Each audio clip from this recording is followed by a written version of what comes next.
So there's so many things to highlight in 2020 budget. I'm just gonna pick a few to comment. In a company, I like multiracial. I also like multi-gender. I like male and female equally in the company. I have at one time told my recruiters, recruit more girls, recruit more women. I need a balance of the yin-yang. I don't want too much machonism in the company. So I love more women working for my company. Now I have a wife that's at home right now that has not been working for almost 2 years. Why is that?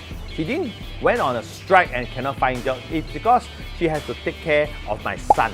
So I am the guy working. She stays at home, become the CEO of my house. Now, she is highly competent. She is a finance manager for a global company. But right now, she's at home.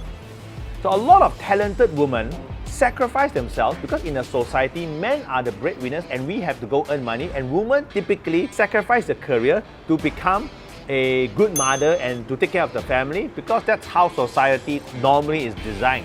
So a lot of talented women are not being utilized. Now for me, I truly support for these women because if your son is now grown up or your daughter is grown up, now they are in school, you are no longer taking care of them, you can actually come back to work. Now I would love to hire this kind of women because they are very dedicated and they are skilled, and right now we are also looking for them. And on top of that, the budget actually gives incentives. The woman who comes back to work gets a 500 ringgit incentive, and then the employers get like a 300 ringgit incentive. So this is good. I love this. So if you're in this category and you're at home for a while and right now you want to come back to work, we are hiring people like you. Very multitaskable. You have emotional intelligence because you have to manage babies and kids. It's not an easy job. I know it because my wife is doing the same thing. And we want to hire you. So apply now. Now, so far we have talked about things that I support. Now, there are also some things that I disagree. It's a no-no for budget 2020. Now, I don't agree with free money freely distributing to people. Now, one of the free money they're going to give is unemployed graduates for 12 months will now get incentive of 500 ringgit for up to 2 to 3 years. These guys are unemployed for 12 months. Now, for some reason, number one, they may be not skilled, their language is poor, they can't communicate, they are lazy, or they are having a mindset where they want high pay and they have no experiences. There are 1,000 reasons why these guys are unemployed. Maybe they're not looking for jobs. Maybe they're not even taking jobs as a part-time, even though it's low pay, to gain some skills and exposure. But these are for fresh graduates, which means they just graduated and they want to find jobs.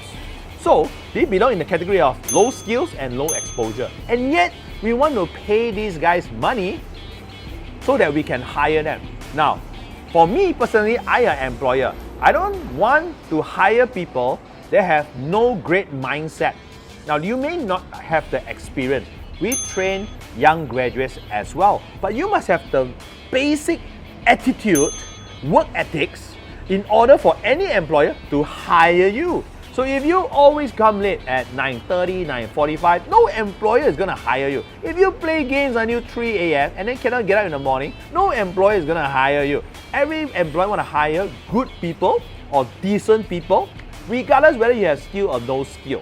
So this incentive, I truly do not support because the graduate themselves need to up their own skills level, exposure and knowledge in order to be employable, and not because you incentivize people like us employers, hey, here's 300 ringgit of incentive or 200 ringgit incentive. If you hire, you can deduct more tax. No, I don't want to hire a guy that's incompetent, that's giving me culture shocks and culture problems. I want to hire good people, train them, put in resources, and I want to pay them very well because they deserve it. But first, graduates, please improve your knowledge, your work ethics, and your attitude before you get hired. So there are a lot of points already mentioned, and please read through the budget 2020 yourself. So for me, I'm against some, I'm for some.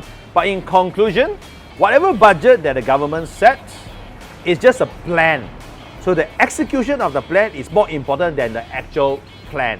So just like a company, we have budgets, we have strategies, we have initiatives. It's always the implementation, how you actually do it and track and measure to produce the results. So I'm sure there's some great visions like, I want to help the poor, get the B40 guys up, decrease poverty. So we want to do all these things, but it's all about the execution, the doing part. So plans, very good, nothing much to comment, but doing is about the results. So if the results don't show, that means the execution has failed. Let's see how well you execute Budget 2020.